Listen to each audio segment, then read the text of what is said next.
10대 때는 그 소위 말하는 강남 파락군이라고 하죠. 저는 이제 서초구에서 있었는데 그래서 거기서 살다가 집이 좀 많이 어려워졌어요. 부모님 하시던 뭐 사업들이 많이 어려워져가지고 영하 10도 아래로 내려가면 그 집 안에도 그 정도 온도가 될 정도로 보온이 안 되는 집이었거든요. 여름에도 덥고 그런 집에서도 살아보고, 그리고 친구 부모님들 사례를 보면은 부동산을 안 가지고 계신 분들은 없더라고요. 강남 사람들. 예. 그래서 부동산 투자를 해야겠다. 현재 자산이 어느 정도 되나요? 아파트랑 빌라도 한 10채 이상은 있고 토지도 한 2,000평 정도는 있거든요. 그럼 다 하면은 한 40억은 되지 않을까 싶어요.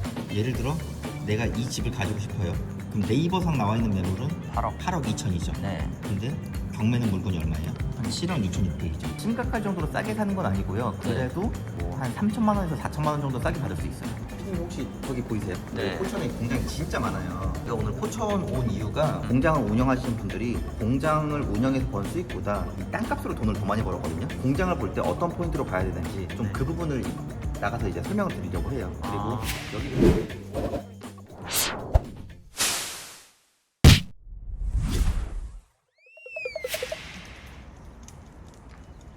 안녕하세요. 네, 사장님 반갑습니다. 네, 안녕하세요. 간단한 자기소개 한 번만 부탁드릴게요. 저는 39살 윤영필이라고 하고 경기도 구리에 살고 있어요. 직장 나온 지는 한 3년 좀 넘은 것 같고 그냥 개인 일 하고 있습니다. 하시는 일이 지금은 네. 어떤 거예요? 크게 보면은 에어비앤비도 하고 있고 온라인 쇼핑몰도 하고 있고 부동산 투자도 뭐 강의도 하고 있고 크게 보면 그렇게 하고 있어요. 네, 알겠습니다. 네. 그러면 지금은 어딜 가시는 거예요? 오늘은 이제 포천이라는 곳을 가려고 하는데요. 부동산 투자 중에서도 토지 공장도 이제 보고 있어요. 투자도 하고 있고. 네. 그래서 이제 포천 쪽도 한번 가보려고 해요. 지금 하고 계신 일이 어떤 건지 정확하게 한번 알려주실 수 있나요? 지금 일단 에어비앤비 하고 있고요. 네. 그다음에 온라인 쇼핑몰도 하고 있고, 그다음에 부동산 투자 하고 있는데 네. 부동산 투자는 뭐 주거용도 하고 아파트, 뭐 빌라, 오피스텔도 하고 토지도 하고 있어요. 다양한 분야를 하고 있습니다. 사장님 그러면 네. 투자를 어떻게 하실 생각을 하셨어요? 10대 10대 때는 그 소위 말하는 강남 파락군이라고 하죠. 저는 이제 서초구에서 있었는데 그때는 집이 괜찮았어요. 그래서 거기서 살다가 집이 좀 많이 어려워졌어요. 부모님 하시던 뭐 사업들이 많이 어려워져가지고 나중에는 집이 부도가 나가지고 네. 그래서 20대 때는 좀 경제적으로 많이 힘들었거든요. 그때 뭐 문 열면은 전봇대 지나가는 집도 살아보고 영하 10도 아래로 내려가면 그 집 안에도 그 정도 온도가 될 정도로 보온이 안 되는 집이었거든요. 여름에도 덥고 네. 그런 집에서도 살아보고, 그리고 어머니께서도 몸이 안 좋아지셔가지고 유방암 수술하시고 뇌에 보면 꽈리라고 있어요. 네. 그 뇌가 이 혈관이 터지면 뇌출혈이 되거든요. 그거를 터지기 전에 그 뇌 수술도 하시고 병원비 폭탄도 좀 맞아 봤어요 그때. 그래서 이제 좀 경제적으로 힘든 거를 겪다 보니까 공부가 잘 안 됐어요. 제가 하던 공부가. 그래서 이제 그냥 취업을 했는데 직장 다니면서 보니까 받는 월급만으로는 발전이 있겠다는 생각은 없겠더라고요. 위에 상사분들을 봐도 그렇고. 네. 그래서 이제 어떻게 하면 경제적으로 조금은 더 다시 나아질 수 있을까 계속 고민을 하다가 친구 부모님들 사례를 보면은 부동산을 안 가지고 계신 분들은 없더라고요. 강남 사람들. 아직까지도 기준으로.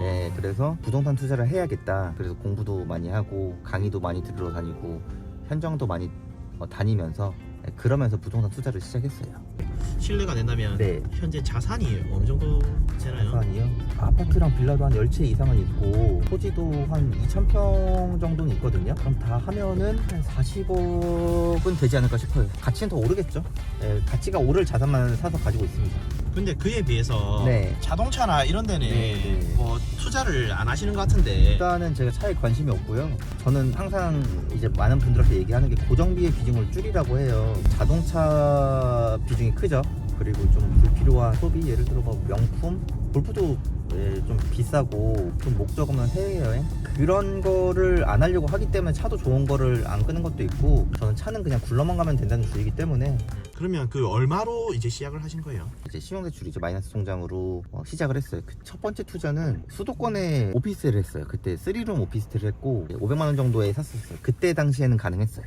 그리고 나서 샀던 게 서울 빌라도 사고요. 네. 뭐 수도권 아파트도 사고 대도시 아파트도 사고 그리고 계속 사다가 이제 주거용을 사는데 분위기가 그냥 제 기준이랑은 좀 안 맞기 시작하더라고요. 네. 그래서 다른 거 뭐 할까 하다가 토지 투자를 하게 됐죠. 토지 투자가 부자가 될 수 있는 확률을 높여주는 건 맞지만은 네. 사기를 당할 확률도 되게 크거든요, 투자를 할 때. 아. 네, 그래서 토지 투자를 하면서 물리지 않으려고 네. 공부도 많이 하고 현장도 많이 다니고, 네, 그리고 제가 어느 정도 공부가 되고 나서 투자를 시작했어요, 토지 같은 경우에는. 네. 지금 가고 있는 곳은 네. 어디라고 하셨죠?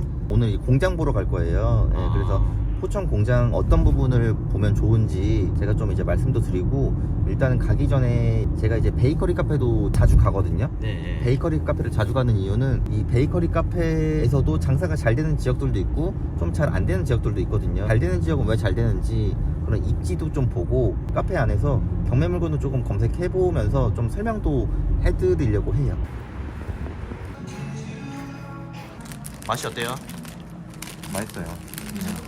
네, 사장님 그러면 이제 경매를 처음 하는 분들이 뭘부터 봐야 됩니까? 이 화면 보시면은 이제 유료 경매 사이트거든요. 저는 네. 뭐 옥션원이라는 곳이랑 탱크 옥션 두 군데를 쓰긴 해요. 그냥 무료로 보려면은 법원을 들어가서 보셔도 되고, 뭐 요즘에 보면은 무료 경매 사이트도 있긴 한데, 이런 서류들이라든가 봐야 할 것들이 유료 경매 사이트는 한 군데 잘 모아져 있거든요. 그래서 유료 경매 사이트를 이용하라고 저는 이제 추천을 하는 편이고, 경매를 처음 하신 분들은 사실 동네를 잘 모르잖아요. 그러면은 내가 익숙한 동네 먼저 보라고 해요. 예를 들어 서울에 관악구에 산다. 관악구에 있는 물건만 해도 지금 146개가 나오죠. 맨 처음에는 사실 아파트를 보는 게 나아요. 왜냐면은 내가 아파트에 익숙하니까 17건이 나오죠. 네. 그럼 이 동네는 내가 그래도 눈에 있는 동네일 거란 말이에요. 경매 나온 것을 보고 왜 나왔을까? 예를 들어 뭐 이런 특정 물건을 클릭을 하면 경매가 나온 이유들이 있거든요.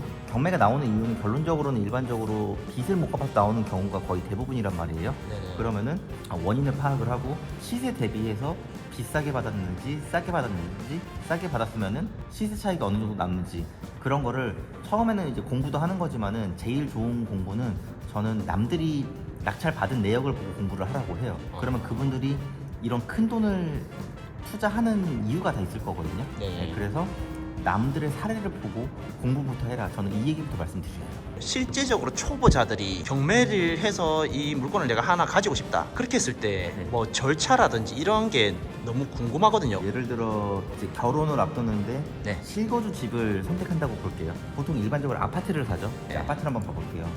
이 경매 사이트를 들어가서 뭐 노원구에 집을 사고 싶다. 네. 그럼 노원구를 클릭을 하고 물건 종류는 그냥 아파트만 보시면 돼요. 노원구에 있는 아파트가 29개가 쭉 나오죠. 다 지금 경매로 나와 있는 거예요.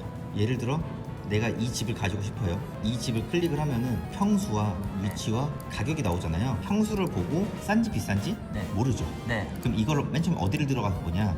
네이버 부동산을 가서 봐요. 여기에 84라고 써있죠. 네. 전용 면적이. 네네. 그럼 같은 평수거든요. 그럼 네이버상 나와 있는 매물은 8억. 8억 2천이죠. 네. 근데 경매는 물건이 얼마예요? 한 7억 6,600이죠. 싼 거죠. 네. 단순하게 보면 그런데 아파트 기준으로는 네. 1층이랑 탑층이라고 하죠. 제일 꼭대기층. 고층, 네. 일반적으로 그거를 덜 선호하죠.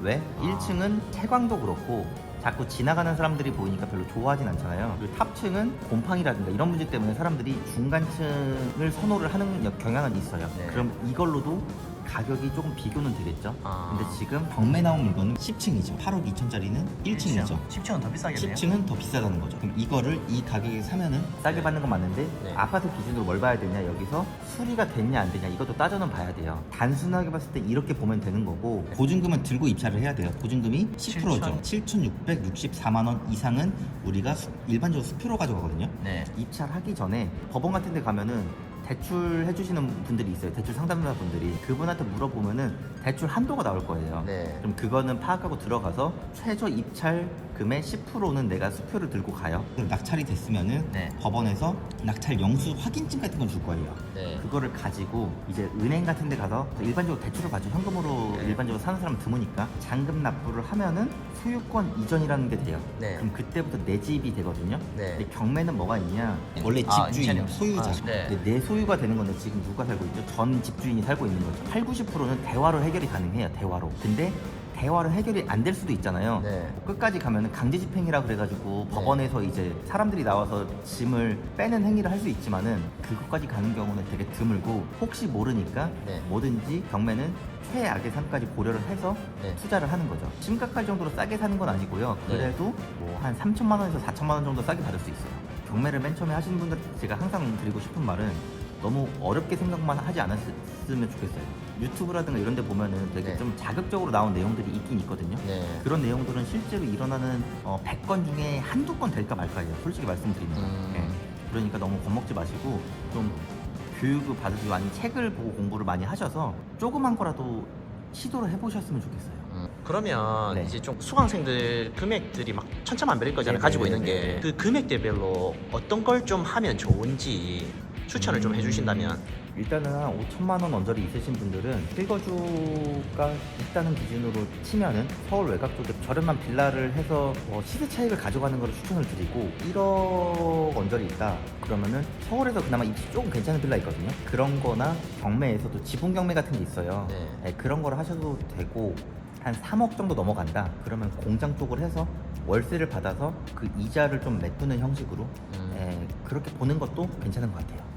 네. 그러면 네. 사장님께서 이제 투자하시는 네. 기준이나 이런 게 네. 있을까요? 저는 투자든 사업이든 뭐든 할 때 그냥 사람들이 좋아하는 거 하라고 하거든요. 네. 예를 들어 맨 처음에 경매를 할 때 아파트를 하라는 이유도 네. 사람들이 주거에서 뭐를 좋아하죠? 아파트를 제일 좋아하죠. 맞아요. 그런 기준으로 투자를 하라고 얘기를 하고 저는 사업의 기준도 사람들이 좋아하는 걸 하라고 해요. 저도 에어비앤비도 하고 온라인 쇼핑몰도 하고 투자도 하고 있지만은 에어비앤비 같은 경우에도 올해도 그렇고 작년에도 그렇고 코로나 때도 그렇고 예약이 잘 찼거든요. 네. 네, 그러니까 결론적으로는 사람들이 좋아하니까 그렇게 많이 쓰는 거예요. 사람들이 좋아하는 거 그리고 돈이 조금 들어가는 거. 네, 돈이 조금 들어간다는 기준은 한 1,000만 원 아래. 네. 네, 그 정도로 계속 많은 시도를 해봐서 실패해도 괜찮은 거. 그리고 보통 제가 그 수강생분들 상담할 때 그 사업하시는 분들도 오고 투자를 했다가 물리신 분들도 오긴 오거든요. 공통적인 특징이 투입금을 많이 넣어서 많이 벌려고들 하세요. 이 땅을 해도 저는 주거지 인근에 월세가 좀 저렴한 데를 하라고 하거든요. 네. 일반적으로 좀 메인 상권에 권리금 몇 억씩 하고 월세 비싼 데를 들어가요. 잘 될 때는 괜찮아요. 근데 언제가 문제냐? 잘 안 될 때가 문제거든요. 처음에는 차근차근 올라가는 거고 부동산 투자도 마찬가지예요. 저도 맨 처음에 아파트부터 했단 말이에요. 그래서 투자든 사업이든 이렇게 한 단계씩 올라가는 걸 해야 되는 거지 처음부터 크게 하려고 한다? 그래서 저는 망하는 분을 너무 많이 봤고 어떤 분야에 있어서 롱런 하시는 분들 특징을 보면은 그냥 꾸준히 했어요. 꾸준히 했다는 증거는 밑바닥부터 차근차근 올라왔던 분들이 거의 다 성공을 했거든요. 네, 그래서 고정비를 작게 하라. 그리고 사람들이 좋아하는 걸 해라. 그리고 차근차근 해라. 네. 피디님 혹시 저기 보이세요? 네. 포천에 공장이 진짜 많아요. 그래서 오늘 포천 온 이유가 이쪽에 이제 고속도로가 이번 달쯤에 개통이 될 거예요. 네. 그럼 접근성도 좋아지고 공장도 이제 현장을 다니다 보면은 공장을 운영하시는 분들이 공장을 운영해서 번 수익보다 네. 이 땅값으로 돈을 더 많이 벌었거든요. 아. 그런 사례들을 계속 보면서 왜 부동산 투자를 토지 위주로 봐야 되는 건지 공장을 볼 때 어떤 포인트로 봐야 되는지 좀 그 부분을 나가서 이제 설명을 드리려고 해요. 여기도 한 번씩 오시는 곳이에요? 네, 공장 보러 오거나 토지 보러 오면은 한식 뷔페 위주로 많이 와요. 보통 이런 한식 뷔페를 왜 오냐고 물어들 보세요, 많이. 그 이유 중에 하나가 이런 한식 뷔페 오면은 그 일하시는 분들이 되게 많아요. 강남이나 이런 일자리 많은 데도 있지만은 이런 경기도 외곽에 이렇게 공장 많이 밀집되어 있는 지역들도 일자리가 되게 많아요. 그래서 뭐 지역에 대한 고정관념을 가지기보다는 사람들이 많이 모이는 지역으로 해야 된다. 여기가 올해 이제 요번 달에 고속도로 개통이 하나가 돼요. 제2 외곽순환도로라고 해가지고 네. 포천에 이제 IC 인터체인지라고 하죠. 그게 하나 생기거든요. 네. 그래서 이제 공사는 다 했고 이제 개통만 하면 되는 걸로 알고 있는데 차량 유동량이 더 많아질 거란 말이에요. 다른 지역을 또 포천 사례를 보고 참고를 하는 거죠. 네. 그래서 저는 항상 주기적으로 오라고 해요. 그래야 내가 이 변화를 알 수가 있거든요. 그리고 전 투자할 때 이제 여기는 이제 공장지대지만은 예를 들어 도시 지역에 가면은 요즘에 많이 있는 게 이제 스타벅스 드라이브 스루가 엄청 많죠. 그럼 이제 그게 스타벅스 DT가 이전에 어떤 거였는지 저는 항상 보거든요. 그래서 그 건물 전에? 예, 그 건물 전에 네이버나 다음지도 보면은 예전 거를 볼 수가 있어요. 주유소였던 게 스타벅스 DT로 많이 변화한단 말이에요. 그러면은 경매로 주유소가 나왔다. 그럼 이게 실제로 드라이브 스루로서 가치가 있는 건지 그런 거는 어떻게 판단을 하냐면은 내가 실제로 그쪽을 가서 교통량이 어느 정도 되는지 그리고 그쪽 상권을 보면 어느 정도 판단은 가능하거든요. 네. 계속 비포 애프터를 보면서 내 생각과 다른 게 들어왔다. 그럼 왜 들어왔지? 또 생각을 해보고 그러면 그게 실제로 어느 정도 유지가 되는지 그런 것도 봐보고 계속 비교 분석을 해보셔야 돼요. 부동산이라는 거는 내가 얼마나 꾸준히 보느냐의 싸움이거든요. 그래야 내 실력이 느는 거지. 그냥 한두 번 보고 여기가 된다 안 된다 판단하는 거는 방식이 잘못됐다고 보고요. 여기가 이제 포천 고모리라는 곳이고요. 네. 이쪽 보시면 아시겠지만은 IC 개통 예정지예요. 그래서 네. 여기가 이제 이번 달에 개통이 될 거거든요. 네. 그럼 여기가 개통이 되면은 여기가 원래 아무것도 없었어요. 제가 맨 처음에 올 때만 하더라도 막 공사할 때였거든요. 네. 지금 개통이 되면은 이쪽으로 이제 출입구가 생기면은 이쪽 공장, 토지, 창고 가격이 오르겠죠. 왜? 차량 유동량이 늘어나니까 누가 봐도 합당한 이유가 있는 거. 저는 이런 식으로 투자를 하라고 하는 거예요. 부동산에 대해서 무지한 사람도 설득이 될 수 있을 정도의 이유로 네. 투자를 하셔야 돼요. 예, 근데 보통 투자를 어떻게 하시냐면은 본인의 감으로 하죠. 예, 그래서 제가 그런 거는 절대로 하지 말라고 해요. 최근에 이제 여기 IC 인근에 낙찰된 공장이 있어요. 제가 한 2년 전쯤에 왔던 공장도 있거든요. 그때 당시에 이 도로폭이 약간 좁아가지고 별로라고 생각했던 곳이 있거든요. 네. 예, 그냥 빈 공장이었어요. 아예 망해가지고 공장이. 그래서 현재 뭐 임차인이 들어와 있는지 새로운 분이 들어왔는지 그것도 한번 이제 판단을 해보려고 합니다. 공장을 볼 때는 기본적으로 용도를 봐야 되고 입지를 봐야 되고 이 도로를 봐야 되거든요. 근데 이제 그때 당시에 갔던 공장은 일단 도로가 너무 좁았어요. 이제 이런 도로로 진입하면 곧바로 차 한 대밖에 못 지나가요 지금. 맞네요. 예, 그러면 이제 건너편에서 차가 오면은 좀 불편하죠. 네. 근데 이 도로가 살짝만 지나가면 상관이 없는데 네. 이런 도로를 계속 가야 돼요 지금. 그래서 건너편에서 차가 오면은 불편하죠 이렇게. 여기도 지금 건너편에 차 오고 있죠. 네, 그럼 이것도 비켜줘야 되는 거예요. 한참 들어가네요. 네, 여기인데 지금 공장 지금 보니까 공실이거든요. 네, 그럼 이런 거 낙찰 받으면은 물리는 거예요?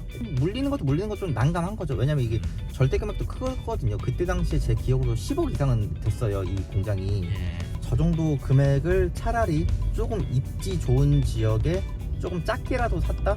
그러면은 차라리 시세 차익이 더 많이 올랐을 거예요. 이런 도로폭도 안 보고 그냥 산다, 위치만 보고 현장도 안 와본다? 그러면은 그냥 소위 말해서 물리는 거죠. 네.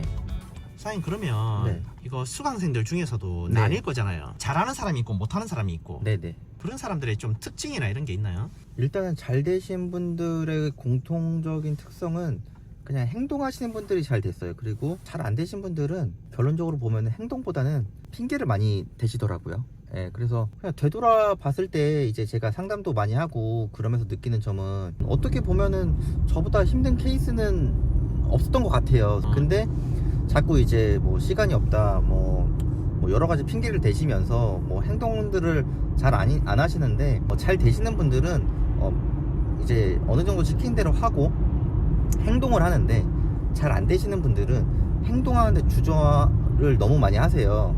수강생분 중에 예를 뭐 들면은 어떤 분은 애 둘 키우는 주부였어요. 근데 남편분 월급으로 생활하기가 힘드니까 이제 뭐라도 좀 더 하고 싶다.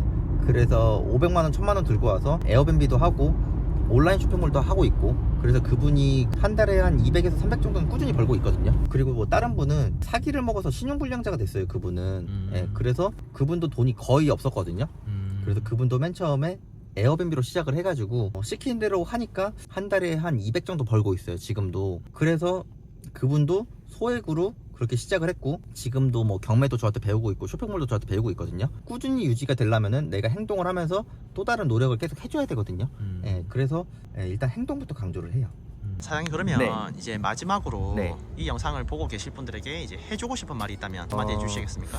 일단은 뭐 탈직장인이니까 저도 이제 직장 생활을 했었고 네. 그때 당시 생각하면 되게 힘든 순간들이 되게 많이 있었거든요. 집도 부도를 맞았었고 또 상황이 너무나도 힘들었었고, 근데 지금 영상 보시는 분들 중에서도 되게 힘드신 분들도 되게 많을 거예요. 예, 그래서 그분들한테 조금이라도 도움이 된다면 좋지 않을까. 예, 그래서 이 채널 신청을 하게 됐고, 혹시라도 도움이 좀 필요하시거나 궁금하신 거나 그런 부분이 있으시면은 해당 영상에 댓글을 달으셔도 되고 제 유튜브 채널에 오셔서 저한테 질문을 주셔도 되세요. 그럼 제가 뭐 도움 드릴 수 있는 만큼은 다 드릴 수 있으니까. 그리고 뭐 힘내셨으면 좋겠어요. 유튜브 채널 이름이 뭔가요? 유튜브 채널 이름은 게으른 연필이고요. 검색하면 나올 거고 영상 밑에 댓글 하나 달도록 하겠습니다. 네, 네. 알겠습니다. 네. 고생 많으셨습니다. 네, 감사합니다. 네.